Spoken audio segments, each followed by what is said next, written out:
اعوذ باللہ من الشیطان اللعین الرجیم بسم اللہ الرحمن الرحیم الحمد للہ رب العالمین اللہم صلی علی محمد و آل محمد۔ عزیزان گرامی، السلام علیکم ورحمۃ اللہ وبرکاتہ۔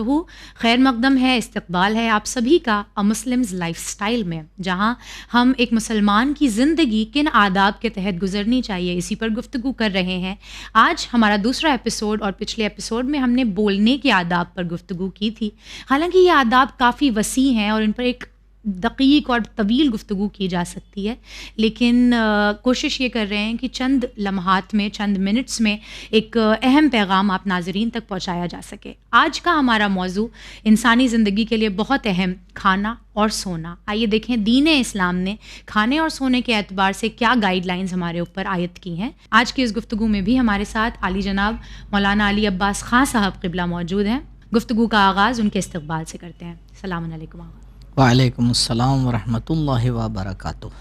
گفتگو کے آغاز سے پہلے آپ کا شکریہ ادا کرتے ہیں مولانا صاحب، آپ کا بھی بہت بہت شکریہ، اپنا وقت نکالتے ہیں، اپنا علم ہمارے ساتھ بانٹتے ہیں۔ خدا آپ کو بہترین جزا سے نوازے۔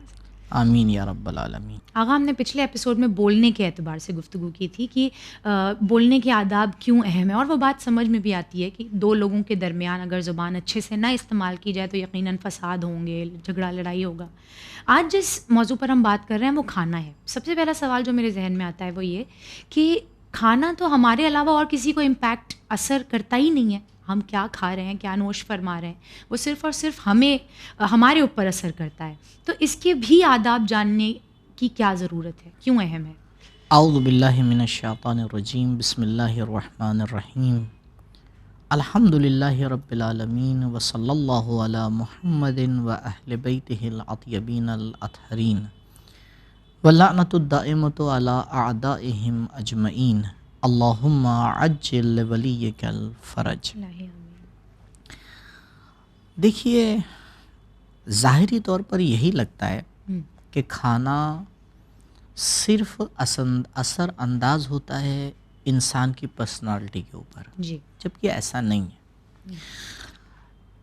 ایک خداوند متعال نے کنیکشن بنایا ہے، اور جس کنیکشن سے مجھے یہ لگتا ہے کہ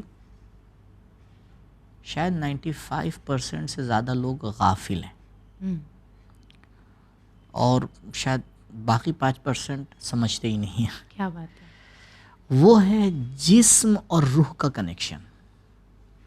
بہت اہم مسئلہ ہے۔ جی، جسمانی قوت روح کو قوی بناتی ہے، روحانی طاقت جسم کو قوی بناتی ہے۔ بہت اچھا ہے۔ جسمانی ضعف روح کو ضعیف کرتی ہے، کیا بات ہے؟ روحانی ضعف جسم کو ضعیف کر دیتی ہے۔ یہی وجہ ہوتی ہے کہ جب طبیعت نہیں اچھی ہوتی ہے، دل کسی طرح سے جب نہیں ٹھیک ہوتا ہے تو جسم بھی اپنے آپ میں بیمار محسوس کرتا ہے۔ جی، مثلا کسی کا انتقال ہو گیا، جی، اب جسم میں زور ہی نہیں لگ رہا، نہیں اٹھ پا رہا، کیا ہوا بھائی، ابھی تو آپ کھیل رہے تھے، ابھی تو کود رہے تھے، نہیں، ایک روحانی اثر پڑا ہے۔ بہت اچھا ہے، اس پہ ہمیں غور کرنا چاہیے۔ اس لیے کھانا افیکٹ کرتا ہے جسم کو، جی، اور جسم افیکٹ کرتا ہے روح کو۔ تو ایسا نہیں ہے، اور جیسی ہماری روح بنے گی ویسے ہم معاشرے میں زندگی کریں گے، ویسے ہی ہمارا کام۔ بعض لوگوں کو آپ نے دیکھا ہوگا، آپ ان سے کہیے بھائی فلاں کام، بھائی دل نہیں چاہ رہا ہے، جی، موڈ نہیں ہے، جی، اکثر سننے کو ملتا ہے، بہت عام ہو گیا ہے، اور آج کل تو بڑھتا چلا ہے۔ اب ان کو فریش ہونا ہے، اب ان کو موڈ صحیح ہونا ہے، تو وہ کیا کرتے ہیں، وہ آتے ہیں مثلاً کارٹون دیکھنے لگے، یا یہ جو آج کیمیڈین فلم بنتی ہیں یہ دیکھ رہے ہیں، یا گیم کھیل رہے ہیں۔ اچھا، کتنی دیر کے لیے آپ کا موڈ فریش ہو گیا؟ 5 منٹ، 10 منٹ، پھر آپ نے 10 منٹ کام کیا، پھر آپ پلٹ آئے۔ صحیح ہے، بالکل صحیح ہے۔ مسئلہ یہ ہے کہ آپ نے اپنے جسم کا خیال نہیں کیا ہے، جسم بیمار ہے، کیا بات ہے، روح بار بار بیمار ہوئی جا رہی ہے۔ بہت اچھا ہے مولانا صاحب، بہت اچھا۔ آپ دیکھیں امام حسین علیہ السلام عصر عاشور زخم پہ زخم کھا رہے ہیں، اس کے باوجود کیا اس نقطہ کے ہے، باوجود چہرہ کھلتا جا رہا ہے۔ بہت بہترین ہے آغا، اللہ آپ کو بہترین جزا دے۔ کیا نقطہ ہے، کیوں کیونکہ روح قوی ہے. ہاں بھائی کیا روح قوی ہے. کیا بات ہے. انسان اس رابطے کو کیونکہ نہیں سمجھ پاتا ہے. ہم ایکچولی یہ سوچتے ہیں کہ کیسے ممکن ہے 71 لاشیں اٹھا لینا, اس کے باوجود مولا میں ہمت تھی کہ جنگ کر رہے ہیں نوجوان کا لاشا اٹھانے کے باوجود. تو یہ بہت بہترین نقطہ ہے کہ آپ کی روح اس قدر قوی تھی. ایک اگر ہو جائے اس کے گھر میں وہ کچھ کر پاتا ہے. کیا بات ہے. میں بعض اوقات مثال دیتا ہوں کہ مجھے کوئی اتنے جوانوں کو بتائے کہ اس کے گھر میں موت ہوئی ہو, جی پروردگار سب کو سلامت رکھے, الہی آمین, اور اس نے اول وقت نماز پڑھی ہو. جی بہت اچھا ہے, بہت اچھا. دل نہیں کرتا, ہاں نہیں ہو پا رہا ہے. جی. لیکن اگر یہی جوان اس کی روح قوی ہوتی, اس کا جسم قوی ہوتا, تو کہتے ہیں ٹھیک ہے اللہ کی مرضی, انا للہ و انا الیہ راجعون, لیکن ابھی وقت کس بات کا ہے؟ نماز کا ہے. جی کربلا سے زیادہ تو مصائب نہیں ہے. بہت اچھا ہے. امام حسین علیہ السلام کی اول وقت نماز چھوٹی نہیں چھوٹی. تو ایسا نہیں ہے. ایک غم ہم دیکھتے ہیں لوگوں کو زندگی بھر کے لیے توڑ دیا کرتا ہے کہ نہیں ان کے بعد سے اب دل نہیں کرتا, ان کے بعد سے اب اچھا نہیں لگتا. بہت بہت اچھا نقطہ آگا, بہت اچھی جگہ آپ نے ذہن. تو ہمیں جہاں پہ کھانے پہ غور کرنا ہے, کیونکہ وہ افیکٹ کر رہا ہے ایک بہت اہم چیز کو, ہماری روح کو. کھانے کے آداب, بہرحال مجھے زیادہ فرصت نہیں ملی, تقریباً کچھ آداب کو میں نے مرتب کیا ہے. تو یہ ہمارے لیے کلیئر ہو گیا کہ نہیں, کھانا خود ہماری پرسنالٹی کو بھی آ کے افیکٹ کرتا ہے. انگلش میں بہت مشہور ہے, you are what you eat. ہاں, آپ جو کھاتے ہیں آپ وہ بن جاتے ہیں. وہی بن جا, بالکل ایگزیکٹ وہی بنیں گے آپ. اسی لیے اسلام نے کیوں اتنی تاکید کی ہے حلال کھاؤ. کیوں؟ کیونکہ حرام کھانا تمہاری روح کے ساتھ ساتھ تمہارے جسم کو بھی فاسد کر دیتا ہے. بہت اچھا. ہم لوگ آ کے کہتے ہیں کہ مثال کے طور پر یہ حرام چیز نہیں کھانا چاہیے, کیونکہ مثلا اب آ کے اس میں سائنٹیفک اور ڈاکٹری کے حساب سے کچھ نکالتے ہیں. جی میں کہتا ہوں آپ اس کو نہ بھی نکالیں نا, تو وہ حرام کھانا آپ کی روح کو اتنا افیکٹ کر دیتا ہے کہ وہی کافی ہے. بالکل. روح کا باقی رکھنا بہت ضروری ہے. اس لیے آپ دیکھیں جن لوگوں کے اندر شوق ہوتا ہے, جی جن لوگوں کے اندر ان کی روح زندہ ہوتی ہے, جی سختیوں میں بھی کام کرتے چلے جاتے ہیں. بالکل. کیوں؟ کیونکہ روح زندہ ہے. کیوں روح زندہ ہے؟ کیونکہ اس روح کو زندہ رکھنے میں ایک بہت بڑا ہاتھ ہے کھانے کا. بہت اچھی بات ہے. جی. لہٰذا کھانا خود ہماری ذات کے لیے بھی ضروری ہے اور اہمیت رکھتا ہے کہ اس کے اوپر غور کریں, اور معاشرے میں جینے کے لیے بھی بہت ضروری ہے کہ ہم اس کے اوپر غور کریں. جی. تو اگر میں آپ سے یہ کہوں آگا کہ کیا آداب عائد کیے گئے کھانے کے لیے, حرام و حلال تو ہر کسی کو پتہ ہے کہ کم از کم یہ خیال تو کیا جائے کہ حلال ہو جو بھی غذا تناول کی جا رہی ہے, اس کے علاوہ اور کیا آداب؟ میں پہلے حلال اور حرام کے بارے میں بھی ایک نقطہ کہوں گا. جی. حلال وہ نہیں ہے جو ہمیں پسند آئے, حرام وہ نہیں ہے جو ہمیں اچھا نہ لگے. حلال وہ ہے جو دین نے کہا ہے. جی بالکل. حرام وہ ہے جو دین نے کہا ہے. بالکل. اس پہ آ کے غور کریں. جی. اگر دین کسی چیز کو آ کے منع کر رہا ہے, اس کا مطلب وہ نقصان دہ. جی. چاہے پوری دنیا اکٹھا ہو جائے اس بات کے اوپر کہ اس میں فائدہ ہے. بہت اچھا ہے. جی. اور ہم دیکھ رہے ہیں تاریخ میں ہمیں کتنی مثالیں ملی ہیں کہ لوگوں نے کہا کہ نہیں اس میں تو فائدہ ہے, دین نے آ کے اس کو حرام کر رکھا ہے, کچھ دنوں کے بعد پتہ چلا کہ اس میں نقصان ہے. جی جی جی بالکل. تو اتنی دن آپ نے جو نقصان صبر جو ہے وہ کسی طرح ثابت ہو ہی جاتا ہے. جی. آتے ہیں تو یہ پہلا اہم مسئلہ ہے. یعنی اگر اس کی رعایت ہو گئی تو بعد والی چیزوں کا نقصان کم ہو جاتا ہے. لیکن اگر اس کی رعایت نہیں کی گئی, مثلا انسان حرام کھانا کھا رہا ہے لیکن تمام آداب کی رعایت کر رہا ہے, کوئی فائدہ, کوئی مقصد ہی نہیں ہے, کوئی مقصد نہیں ہے. جی. اب حلال کھانا یہ پہلے اس کی زندگی میں ہونا چاہیے, کمائی حلال ہونا چاہیے, رزق حلال ہونا چاہیے. جو بھی قوانین ہیں اسلام نے آ کے بیان کیے اس کے اوپر غور کرنا چاہیے. اب ہم ایسے انسان کی بات کر رہے ہیں کہ جو اس کی رعایت کر رہا ہے حلال کھانے, کم از کم حلال کما رہا ہے اور حلال اپنے گھر میں اپنے بچوں کو کھلا. یہ ہو گیا شرعی حکم. جی. اب آتے ہیں آداب کے اوپر. جی. کئی آداب روایات میں بتائے ہیں, میں کیونکہ وقت کم ہے تو ریفرنس چھوڑتے ہوئے صرف عنوان اور ٹائٹل بتاتا چلوں گا تاکہ ناظرین کے ذہن میں آتا چلا جائے. جی. پہلا مسئلہ ہے کھانے میں اعتدال سے کام لینا, یعنی نہ اتنا کھائے کہ حلق تک آ جائے, جی. نہ اتنا کھائے کہ بھوکا رہے. میاں بھوک لگے تب کھائے, اور بھوک باقی رہے چھوڑ دے. جی. بہت ضروری ہے. دیکھیں ہم جینے کے لیے کھاتے ہیں. جی. مسئلہ کھانے کے لیے, کھانے کے لیے جیا جا رہا ہے. جیسے ہی یہ ایپیسوڈ الٹا ہوتا ہے نا, پورے مسائل کھڑے ہو جاتے ہیں. تو اس کی ہمیں رعایت کرنا ہے. دوسری چیز یہ کہ ہر ٹائپ کا کھانا کھائیں, کچھ لوگ ہوتے ہیں مثلاً جی صرف نان ویج ویجیٹیرین ہیں، کوئی نان ویج ہے. نہیں، اسلام نے تعادل رکھا ہے.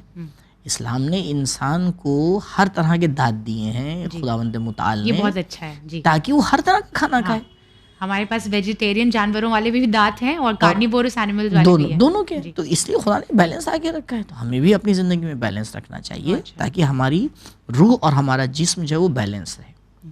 تیسری چیز ہے، دیکھیں ہر علاقے میں خاص نیچر ہوتا ہے. جی کہیں گرمی زیادہ ہے، کہیں سردی زیادہ ہے، کہیں بارش زیادہ ہے. تو وہاں کچھ خاص کھانوں کا خیال رکھا جاتا ہے، بالکل کچھ خاص مسالوں کا خیال رکھا جاتا ہے. اس پہ بھی انسان کو غور کرنا چاہیے. اسی لیے ایک جگہ کا کھانا دوسری جگہ مفید نہیں ہوتا. بہت اچھا ہے، بالکل نقصان دہ ہو جاتا ہے. جی جی، اور اسی لیے کہا جاتا ہے eat your food like medicine so you don't have to eat your medicines like food. بس اگر آپ اپنے کھانے کو دوا کی طرح کھائیں گے وقت در وقت، تو آپ کو دوا کو کھانے کی طرح نہیں کھانا پڑے گا. نہیں تو اب آپ دیکھ لیں آج کل تو جو ہے وہ بیگ میں جو ہے وہ اس طرح سے لے کے چل رہے ہیں. کیوں؟ اور یہ یقین مانیے، یعنی میں اس بات کو پریکٹیکلی کہہ رہا ہوں جی، 100% جی 100% بیماریوں کی جڑ کھانا ہے. ہاں بالکل. امیر المومنین نے ارشاد فرمایا ہے انسان کے تمام مرض اس کے پیٹ سے شروع ہوتے ہیں. تو اگر آپ اس پہ یعنی ایک چیز کو ہم کنٹرول نہیں کر پاتے، پھر چاہتے ہیں 10 بیماریوں کا کے کیا کریں، کنٹرول کریں. پھر کہا گیا ہے کہ اگر تمہیں پانی پینا ہے تو کھانے سے پہلے پیو جی، یہ آداب کا. بیچ میں بعد میں مت پیو. کھانے کے ہضم ہونے کو کیا کر دیتا ہے، خراب کر دیتا ہے. ہاتھ کا دھونا، یہ تو تاکید کی گئی ہے. کھانے سے پہلے خدا کا نام لینا، کھانے کے بعد خدا کا شکر ادا کرنا، یہ اہم آداب میں سے ہے. کیوں؟ کیونکہ ہمیں یاد دلاتا ہے کہ یہ کھانا کس نے ہمیں دیا ہے. انسان کہتا ہے میں کما کے لایا ہوں. بھائی میں کما کے لایا ہوں تو کمانے کی طاقت کس نے دی ہے، توفیق کس نے دی ہے، پروردگار نے دی ہے. روایات میں آئے کہ جب کھانا کھائے تو کھانے کی طرف دیکھے، کھانے کی طرف دیکھے اور دیکھنے کے بعد لقمہ جو ہے وہ اپنے منہ میں رکھے.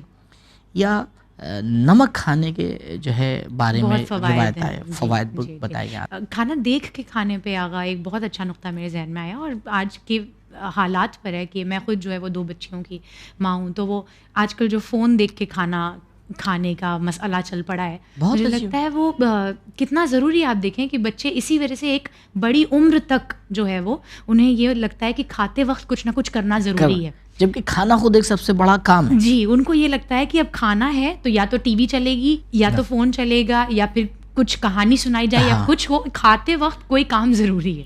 کھاتے ٹائم چپ رہنا جی کتنا اہم ادب ہے. کیسے کیسے مسائل کھڑے ہو گئے ہیں، حلق میں کھانا پھنس گیا، کوئی مشکل پیش آ گئی. یعنی دیکھیں پراپر ہم کھانے کو آ کے کام سمجھ کے اہمیت دیں. ایک اور جو آداب کھانے میں آتا ہے اور روایات میں ملتا ہے، قرآن نے بھی اس کی طرف اشارہ کیا اور شاید ہمارے ناظرین کو تھوڑا عجیب بھی لگے. وہ یہ دن میں 2 بار کھانا کھانا چاہیے. صرف 2 بار؟ 2 ٹائم ہے کھانے کے. اچھا. جنت میں بھی جنت والوں کو 2 ٹائم کھانا ملے گا. ہمارا تو 4 ٹائم ہو جاتا ہے، 5 ٹائم ہو جاتا ہے. ناشتہ بھی ہوتا ہے، لنچ بھی ہوتا ہے، پھر شام کا اسنیک بھی ہوتا ہے. اسی لیے یعنی ابھی پہلا والا ہضم نہیں ہوا ہے. دوسرا یعنی دیکھیں مشینری نے کام کرنا اسٹارٹ کیا، ابھی وہ بیچ میں تھی، پھر کچھ پہنچا دیا، پھر وہ آگے پیچھے آ گئی، اس نے شروع کر دیا. اوور ورک کرے گی تو پھر جلدی خراب ہوگی نا. ابھی کل ہی رات میں میری ایک حکیم سے ملاقات ہوئی، طب اسلامی کے بہت اچھے حکیم. انہوں نے کہا مولانا صاحب دیکھیے مسئلہ کیا ہے، اور یہ ہمارے ناظرین اس کو غور کریں. آداب، اسلامی آداب میں کہا گیا ہے کہ رات کا کھانا جلدی کھاؤ، کم کھاؤ. تو میں نے ان سے پوچھا بھائی اس کے پیچھے کیا لاجک ہے. کہیں گے دیکھیے جو بدن کا سسٹم ہے وہ یہ ہے کہ بدن پورے دن صبح سے ہضم کرتا ہے کھانے، لیکن مغرب کے 1 گھنٹے کے بعد وہ یہ پروسیس ختم کر دیتا ہے. اب ہمارے جسم میں جو گندی چیزیں آ گئی ہیں دن بھر، جو زہریلی چیزیں آ گئی ہیں، وہ اس کو نکالنا شروع کرتا ہے. مغرب سے آپ دیکھیں انہوں نے یہ نہیں کہا مثلا 9 بجے 10 بجے، کیا کہا؟ مغرب کے بعد سے یہ اس کو نکالنا شروع کرتا ہے.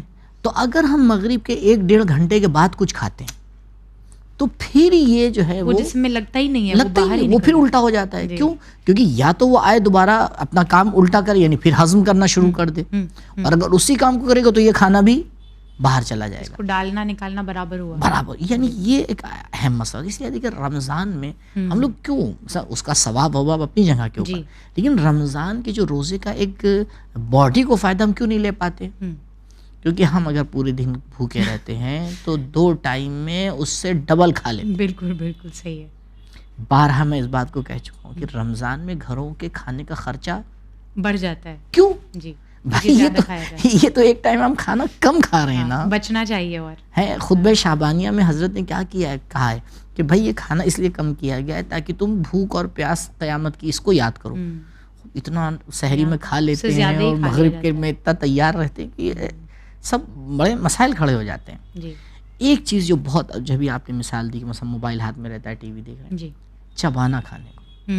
جی آداب ہے کھانا کھانے کے آداب میں سے کہ اس کو صحیح سے چبایا جائے. جی جی. آپ نے منہ میں رکھا 2-4 جو ہے وہ زبان اس کو بس اتنا کر لیا کہ اتر جائے گلے سے. اچھا یہ پروسیس جو یہاں پہ رکھا تھا خدا نے, جب یہاں نہیں ہوا تو کہاں ہوگا؟ اندر ہوگا. اندر جب ہوگا تو اپنی یعنی کیپیسٹی سے زیادہ وہ چیز کام کرے گی. جب کام کرے گی تو وہ یا افیکٹ پڑے گا اس کے اوپر, تھکن زیادہ ہوگی یا ڈیمیج ہو جائے گی وقت سے پہلے. اب ڈاکٹر کیا بھاگ رہی, یہ کیا ہوا بھائی یہ کام خدا نے دیا تھا, دانت اتنے مضبوط آپ کو دیے تھے, چبا کھانے سے دانت بھی سلامت رہتے ہیں. اب ادھر بھی مسئلہ کھڑا ہوتا ہے. تو بہرحال انسان اگر غور کرے کہ ان آداب کے اوپر, کم از کم ان آداب کا خیال تو کیا ہے. آداب کریں انشاءاللہ. آغا کھانے کے بعد اگر ہم بات کریں تو جب شکم سیر ہو جاتا ہے تو انسان کو نیند بہت اچھی آتی ہے. یہ نیند بھی اپنے آپ میں بہت اہم ہے, جیسا کہ ہماری جسم کو اللہ نے ایک بہترین مشینری بنایا ہے اور یہ اپنے آپ ہی جب تھکتی ہے تو الارم دینے لگتی ہے کہ اسے نیند آ رہی ہے, اب اسے جو ہے وہ آرام کی ضرورت ہے. سوال میرا یہ ہے کہ کھانا تو چلیے روح پر اثر انداز ہوتا ہے, آپ نے بہت بہتر طریقے سے اس کو جو ہے وہ ثابت کیا, لیکن سوتے وقت تو انسان یوں کہہ لیجیے امیر المومنین کے الفاظ میں کہ نیند چھوٹی موت ہے اور موت لمبی نیند ہے. اس مرے ہوئے شخص کے لیے بھی آداب کی احتیاط کرنا کیوں اہم ہے؟ یعنی نیند کے جو آداب بتائے گئے ہیں دین اسلام میں وہ کیوں رکھے گئے؟ دیکھیں خود آپ کو یاد ہوگا کہ آپ نے ایک ورڈ یوز کیا تھا کہ اسلام ایک کامل دین ہے. جی. کامل دین کا مطلب یہ ہوتا ہے کہ انسان کی زندگی کے کسی بھی پارٹ کو خالی نہیں چھوڑتا, چاہے وہ سونے کا مرحلہ ہو چاہے وہ مرنے کا مرحلہ ہو. آداب تو ہمارے یہاں موت کے بھی ہیں. جی, مرنے کے بعد کیا آداب ہیں کہ جنازہ کیسے اٹھائیے, کیسے رکھیے, کیا کریے, بہت سے. تو سونا ایک اہم ایپیسوڈ ہے. سونا انسان کو تیار کرتا ہے آگے کی ایکٹیویٹی کے لیے. بہت اچھا ہے. جی. اگر انسان اس کے اوپر غور نہیں کرے گا تو اس کا مطلب یہ ہے کہ آگے کام جتنے آپ پتہ ہے ہمیں معاشرے میں کتنے ایسے لوگ ہیں جو سونے کے لیے پلاننگ کرتے ہوں. بہت کم ہے آج کل تو, ہے نا. میں آپ کو تاریخ سے ایک مثال دیتا ہوں. سونا اتنا اہم کام ہے کہ اس کے ذریعے مرضی پروردگار کو خریدا جا سکتا ہے. سبحان اللہ سبحان اللہ, کیا بات. اور اس کام کو ہم اپنی زندگی میں کوئی مقام نہیں دیتے. آئے گی نیند سو جائیں گے. جی. لوگ کہتے ہیں نیند نہیں آتی. ارے یعنی بھائی کیا میرے اوپر اختیار نہیں ہے؟ کیوں نہیں آتی؟ اس کا مطلب کہ آپ بیمار ہیں. جیسے کہ آپ بیماری نعوذ باللہ صرف کینسر اور یہ سب شوگر اور یہ سب بیماری, یہ خود ایک بیماری. جو فنکشنز آپ کے جسم کے ہیں وہ نہیں صحیح چل رہے ہیں, آپ بیمار ہیں. سونے کے وقت جاگ رہے ہیں, جاگنے کے وقت سو رہے ہیں. جب آپ پورے جسم کے طریقے کو بدل دیں گے تو خوب اس کا رزلٹ بھی آئے گا سامنے آئے گا. یہی ابھی جو آپ نے شروعات میں بات کہی کہ مثلا کھانے کے بعد نیند آتی ہے, اسلام یہیں پہ آ کے پہلے روکتا ہے. کھانے کے فوراً بعد نہیں سونا چاہیے. اس کے لیے صرف شاید دن کے وقت کہا گیا ہے کہ کھانے کے بعد, دن رات دونوں. اچھا دونوں ہی وقت, دونوں کے لیے کہ کھانے کے بعد سونے کی وجہ سے اس کیا ہوتا ہے کہ جو فنکشن ہے بدن کا وہ ہضم نہیں کر پاتا ہے صحیح سے کھانے, تھوڑا فاصلہ دینا چاہیے. اب آتے ہیں کوئی سونا شروع کرنا چاہ رہے تو سب سے پہلی چیز جو علماء اور روایات نے اس کی تاکید کی ہے وہ یہ ہے کہ وضو کر کے سوئے. جی. آپ دیکھیں روایات یہ کہتی ہے کہ اگر انسان وضو کر کے سوتا ہے تو پروردگار اس کے پورے اس ڈیوریشن کو عبادت میں شمار کرتا ہے. جی. یعنی کتنی بڑی فضیلت ہے. اور کرنا کیا ہے, ایک روایت میں دیکھ رہا تھا اس میں مولا کائنات سلام اللہ علیہ سے تھی کہ بھائی وضو کر کے سو, اگر تمہیں وضو کرنے میں کاہلی ہو رہی ہے تو تیمم کر کے سو. اچھا اچھا. اگر تیمم بھی نہیں کر سکتے تو جو تم نے چادر اوڑھی ہے اسی پر تیمم کر لو. اللہ اکبر. یعنی کسی طریقے سے بس لے لو ثواب. کرو تو اب آپ بتائیے اسلام کتنا ہلا ہے, بالکل کہاں تک کے لے کے آئے. یعنی بار بار انسان کو اس بات کی طرف متوجہ کیا جا رہا ہے. تو پہلا کام ہے پاک و پاکیزہ سونا. کچھ لوگ نہیں دھیان دیتے ہیں اس بات کے اوپر. ایسی بیماری ہے کہ جس کا علاج اگر نکل آئے تو بہت سب کامیاب ہو جائیں گے. یا ہمارے معاشرے میں جو ایک ہوتا ہے کہ ہم اٹھنے کے بعد برش کرتے ہیں, جبکہ یہ کہا گیا کہ رات میں برش سونے سے پہلے کرنا ہے. اچھا, یہ باقاعدہ آداب اسلامی میں سے. مسواک کا ٹائم کب ہے؟ رات. سونے سے پہلے مسواک کا ٹائم. مسواک کا ٹائم 2 جگہ بیان کیا گیا, ایک سونے سے پہلے, ایک وضو سے پہلے. نبی کریم صلی اللہ علیہ وآلہ وسلم وضو سے پہلے کرتے تھے, رات میں سونے سے پہلے مسواک کرتے تھے. بات بھی صحیح ہے بھائی, ہم نے جو کھانا کھایا ہے, جو بھی چیز ہمارے دانت میں پھنسی ہوئی ہے, جو بھی پرابلم ہے, تو اس کو صاف کر کے تب تو سوئیں گے. اب تو یعنی اور بہرحال آج کل اب ڈاکٹروں کو بھی سمجھ میں آیا تو دھیرے دھیرے تاکید کرنا شروع کر دی ہے. تو یہ ایک مسئلہ ہوتا ہے. تیسری چیز یہ کہ جو بہت اہم ہے, شاید اس کی طرف لوگ کم توجہ رکھتے ہیں, محاسبہ نفس. اپنے آپ کو گناہوں سے دور کر کے سونا. کم سے کم انسان جب سر تکیے کے اوپر رکھے, ایک بار کہ پروردگار جو غلطی ہوئی اسے معاف کر دے. کیوں؟ اس کے پیچھے ایک لاجک ہے, کیونکہ یہ نہیں پتا ہے کہ یہ جو سر ہم نے تکیے پہ رکھا ہے یہ سر دوبارہ اٹھے گا بھی یا نہیں. آپ نے تو روایت پڑھی کہ مولا فرما رہے ہیں کہ سونا چھوٹی موت ہے. خوب, اگر یہ چھوٹی موت بڑی موت میں تبدیل ہو گئی تو آپ کیا کریں گے؟ صحیح ہے, بالکل صحیح. اسی لیے علماء کہتے ہیں کہ, اور روایات میں بھی تاکید, البتہ روایات میں سونے سے پہلے تاکید نہیں, کلی طور پر تاکید ہے, لیکن یہ علماء نے آ کے ایک تاکید فرمائی ہے سونے سے پہلے محاسبہ کرنا. جی, محاسبہ نفس. محاسبہ نفس. بھائی دن بھر میں ہم نے کیا کیا ہے, کیوں؟ کیونکہ 2 ہی سچویشن آئیں گی, یا تو انشاءاللہ ہم نے پورا ایسا کام کیا ہے دن بھر کی جس سے ہم خود راضی ہیں کہ الحمدللہ آج کا دن بہت اچھا گیا, کوئی گناہ نہیں ہوا. اب یہاں پہ شکر کرنا ہے. کیوں؟ لئن شکرتم لازیدنکم, تم شکر کرو گے پروردگار اس کو بڑھائے گا.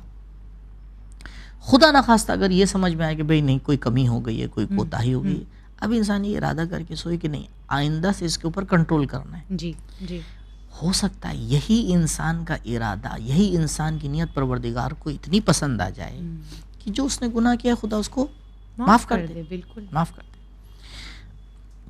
تسبیح ہے جناب فاطمہ زہرا سلام اللہ علیہ, تاکید ہوئی ہے روایات میں. اچھا, سونے سے پہلے پڑھنے کے لیے, کہ سونے سے پہلے ایک بار انسان تسبیح پڑھے. کتنا ٹائم لگتا ہے؟ 2 منٹ بھی نہیں پورے. 2 منٹ لگتے ہیں. اور علماء اور روایات میں بھی اس بات کی طرف تاکید ہوئی ہے, انسان جب لیٹے جی تو اپنے ذہن کو دنیا سے خالی کرے. بہت سے لوگ ہیں جب آ کے اپنا خواب بتاتے ہیں, جی مولانا صاحب یہ خواب دیکھا, تو جو ماہر فن ہیں جی وہ آ کے کہتے ہیں بھائی تمہاری اس خواب کی کوئی تعبیر نہیں ہے. کیوں؟ کیونکہ یہ جو خواب تم نے دیکھا یہ خواب نہیں ہے, یہ جو دن بھر تمہارا ذہن میں چل رہا تھا رات میں تم نے اسی چیز کو دیکھا ہے.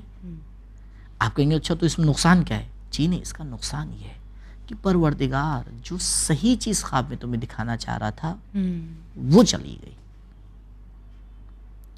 خواب روایات ذہن میں جگہ ہی نہیں تھی کہ تمہیں کوئی اور چیز دکھائی جاتی, بتائی جاتی. روایات میں خواب جو دکھاتا ہے یہ الہام کا ایک نیچا درجہ ہے. جی جی. اور وہ صرف معصومین کے لیے نہیں ہے, وہ عام انسان کے لیے رکھا گیا. ہاں رکھا گیا, اسی لیے خدا نے رکھا ہے کہ بھئی اس کے ذریعے سے اس کی رہنمائی ہو جائے, اس کے ذریعے سے اسے کچھ بتایا جا سکے. کبھی ضرورت ہوتی ہے انسان کو ہدایت کی, کوئی نہیں ہدایت کرنے والا, تو خدا اس ذریعے سے اس کی ہدایت کرتا ہے. قرآن میں مثالیں موجود ہیں, روایات میں مثالیں موجود ہیں. تو یہ ایک بہت ہی اہم مسئلہ ہے کہ انسان اپنی ذہن کو آ کے خالی کرے مادی دنیا سے. تو یہ کیسے کیا جا سکتا ہے؟ دیکھیں یہ ایک بہت لمبا ایک پروسیس, شاید لمبا بھی نہیں کہہ سکتے, تھوڑا سا پریکٹس کرنا پڑتی ہے. کیونکہ ذہن تو چیز ایسی ہے نا کہ بعض دفعہ قابو میں ہی نہیں ہوتا ہے. اب دن بھر میں جو چیزیں ہوئی ہیں ذہن میں وہ چیزیں دوڑتی رہتی ہیں. آج انہوں نے ایسا کہہ دیا, آج ان کے ساتھ یہ ہو گیا, آج بچوں کو اسکول بھیجنا تھا, یہ نہیں ہو پایا, وہ نہیں ہو پایا. تو ذہن میں تو یہ سب چیزیں چلتی ہی رہتی ہیں. اسی چیزوں کے چلنے کا نام ہے ذہن. جی. لیکن انہی چیزوں کو کنٹرول کرنے کا نام ہے انسان. انسان کہتے ہی اسے ہیں جو اپنے تمام کام پر کنٹرول کرے. آپ بتائیں سوچنا ایک کام ہے یا نہیں ہے؟ بالکل ہے, مگر تھنکنگ بہت حد تک انوالنٹرلی ہے, یعنی انسان کا اس پہ زور نہیں چلتا. ہاں, آپ نے کیا کہا؟ 100% یا ایک حد تک؟ ایک حد تک. ٹھیک ہے, تو اسی حد کو کنٹرول کریں, پریکٹس کرے دھیرے دھیرے مشغول. اب دیکھیں جیسے تسبیح, اب تسبیح وہ پڑھ رہا ہے لیکن ذہن کہاں لگا ہے, آج اتنا نقصان ہو گیا. جی جی. تسبیح پڑھ رہا ہے, ذہن کہاں لگا ہوا ہے, آج اس نے مجھے یہ کہہ دیا. تسبیح پڑھ رہا ہے, ذہن کہاں لگا ہوا ہے, کل یہ کام کرنا ہے. جی بھائی کل ابھی آیا نہیں ہے, آج ختم ہو چکا ہے, ابھی سر تکیے پہ رکھا ہے, تم تسبیح پڑھ رہے ہو تو ذہن تسبیح میں لگاؤ. اللہ اکبر کا مطلب کیا ہے, دھیان سے اللہ اکبر آدمی کہے تاکہ اس کی روح کے اوپر کیا ہو, اثر بھی ہو. ایک مسئلہ ہے کہ انسان یہ نیت کر کے سوئے کہ اسے کب اٹھنا ہے. بہت اہم مسئلہ ہے جو شاید ہمارے بعض جوان اس کی طرف توجہ نہیں دیتے ہیں. یعنی وہ اس بات کی طرف توجہ ہی دے کے نہیں سوتے کہ ان کو صبح نماز کے لیے اٹھنا بھی ہے. جی, کھلی آنکھ تو پڑھ لیا جائے گا, نہیں کھلی تو بھائی تو جو ابھی سے ارادہ نہیں رکھ رہا ہے, کہاں سے ہم اس بات کی ذمہ داری لے لیں گے کہ اس کی آنکھ ٹائم سے کھل جائے گی. اور میں جانتا ہوں ایسے جوانوں کو اور ایسے لوگوں کو کہ اگر کبھی کسی وجہ سے ان کو لیٹ ہو جاتے ہیں, وہ سونے میں دیر بھی ہو جاتی ہے, لیکن فجر کے وقت اٹھ جاتے ہیں, ان کی آنکھ کھل جائے گی. کیوں؟ کیونکہ اس کی پریکٹس ہی ایسی ہوئی ہے. اس نے اپنے ذہن کو پہلے سے کیا کیا ہے, آمادہ کیا ہے, اپنے آپ کو تیار کیا ہے. اس کے لیے بعض روایات میں سورہ مبارک کہف کی آخری آیت کے بارے میں بھی تاکید کرتے ہیں علماء, اور بہرحال پریکٹیکلی بھی دیکھا گیا ہے کہ انسان اگر سونے سے پہلے اس آیت سورہ مبارک کہف کی آخری آیت کی تلاوت کرے اور یہ ارادہ کرے کہ مجھے اس ٹائم پہ اٹھنا ہے, تو آنکھ کھل جائے گی. میں مثال دیتا ہوں کہ نہیں بھائی یہ تو ٹھیک ہے, اچھی بات ہے, یہ آیت پڑھ کے سوئے, لیکن یہ بتائیں اگر کبھی ہماری کوئی فلائٹ کا یا ٹرین کا ٹائم ہوتا ہے تو کیسے آنکھ کھل جاتی ہے؟ آنکھ کھل جاتی ہے, یا تو نیند نہیں آئے گی, اور آ بھی جائے گی تو بھی کسی نہ کسی طرح کھل جاتی. کم ہوتا ہے ارے سوتے رہ گیا فلاں, تو وہ تو بھائی اللہ ہی جانتا ہے ایسے لوگ جو سوتے رہ جاتے ہیں ان کا کیا ہوتا ہے. تو یہ ہے سونے کے آداب.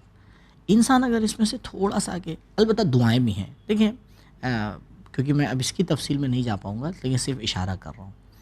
بعض لوگوں کو سونے میں کچھ پرابلم ہوتی ہے, جی سو نہیں پاتے ہیں, سو نہیں پا رہے ہیں, یا سونے میں آنکھ کھل جاتی ہے, بستروں پہ کروٹ بدلتے رہتے ہیں, ہاں, یا سو رہے ہیں سونے میں مثلا برے خواب دیکھتے ہیں. اگر ایک بار بعض جو دعا کی کتابیں ہیں اس کی طرف ہم رجوع کریں تو ان میں خود روایات میں بھی آیا ہے, اور بعض آیات بھی اس طرح کی ہیں کہ وہ ان سب چیزوں کو کنٹرول کرنے کے کام میں آتی ہیں. ادھر ادھر جانے سے پہلے کے بجائے انسان آئے ان دعاؤں کو پڑھ لے سونے سے پہلے, تو بہرحال دعا کا اپنا اثر ہوتا ہے. کچھ اثر نہ, سب سے بڑا اثر یہ ہوتا ہے کہ انسان خدا سے ایک رابطہ کر کے سوتا ہے. جی بالکل. جب انسان خدا سے رابطہ کر کے سوئے گا تو پھر اس کا سونا بھی سونا بن جائے گا, عبادت ہو جائے گا, اور پھر انشاءاللہ آگے کی زندگی میں بھی پروردگار اس کو برکت دے گا. بہرحال کوشش کریں کہ ان چیزوں کی رعایت کریں اور اس کے اوپر غور کریں. آیت اللہ مکارم شیرازی نے ایک جگہ پہ سونے کے آداب انہوں نے بیان کیے, انہوں نے ایک اچھا اس میں ایک پوائنٹ بیان کیا ہے. وہ کہتے ہیں کہ ایک بار غور کرے کہ سونے کے ٹائم یہ غور کرے کہ اس کے اوپر کسی کا حق تو نہیں ہے. بہت اچھا ہے, بہت اچھا ہے. ٹھیک ہے, ایک فقیہ ایسی بات کر سکتا ہے. کیوں؟ کیونکہ اگر اس کے اوپر حق ہے کسی کا اور آنکھ نہیں کھلی, اگر اسی ٹائم کچھ ایسا کام کر سکتا ہے کہ وہ حق ہو جائے, جیسے کبھی کبھی ہوتا ہے کہ بھائی دھیان نہیں رہا, یاد نہیں رہا, اب تو ہر کے ہاتھ میں موبائل ہے اور انٹرنیٹ بینکنگ ہے, فلاں ہے, تھوڑی سی رقم ہے, 100 روپے 200 روپے, تو اسی ٹائم آپ ٹرانسفر کر دیں تاکہ بات ختم ہو جائے. اور اگر بڑا ہے تو کم از کم اس کو لکھ لے یا ارادہ کر لے کہ بھائی یہ ہے میرے ذہن میں لکھ رہا ہوں تاکہ کل اٹھوں گا پہلا کام مجھے یہ کرنا ہے. ایک لاسٹ بات کی طرف بھی اشارہ کرتا چلوں جو آج کل نئی جنریشن کی پرابلم ہے. دیکھیں تو یہ لوگ جو سونے سے پہلے موبائل یوز کرتے ہیں یہ پوری اپنی نیند کو خراب کر لیتے ہیں. لیکن آغا یہ ہم صرف نوجوانوں کے لیے آج نہیں کہہ سکتے ہیں.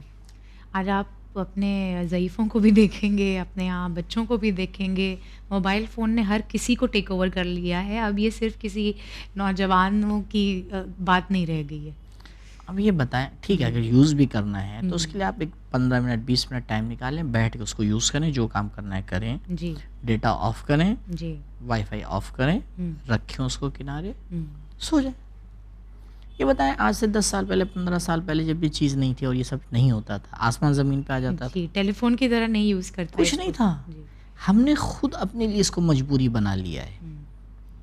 خود اس کو مجبوری بنا لیا ہے, خود اس کے غلام بن گئے ہیں. صحیح ہے بالکل. لہٰذا انشاءاللہ کوشش کریں کہ سونے کے آداب میں اس کی بھی رعایت کریں, تاکہ سونے سے کم از سکون کم کے ساتھ آدھے گھنٹے 1 گھنٹے پہلے تک تو فون کم سے کم 1 گھنٹہ پہلے اس کو, آدھا گھنٹہ پہلے اس کو کنارے کیا کریں. دیکھیں, تاکہ ہم اپنی زندگی کا صحیح فائدہ اٹھائیں. دیکھیں کوالٹی آنا چاہیے سونے میں. صحیح کہہ رہے ہیں. جب سونے میں کوالٹی آئے گی تو پھر آپ کی تھکن بھی دور ہوگی, پھر جب اٹھیں گے تو ہمارے اندر شوق ہوگا, تازگی ہوگی. اور نہیں ہوگا تو 4-4, 6-6, 8-8 گھنٹے لوگ سونے کے بعد پھر بھی تھکے ویسے ہی تھکے اٹھتے ہیں. صحیح ہے بالکل. بہت شکریہ آغا آپ کا, اللہ آپ کو بہترین جزا سے نوازے, اور شکریہ, ہمیں توفیق دے کہ ہم اس پر عمل پیرا ہو سکیں انشاءاللہ. شکریہ.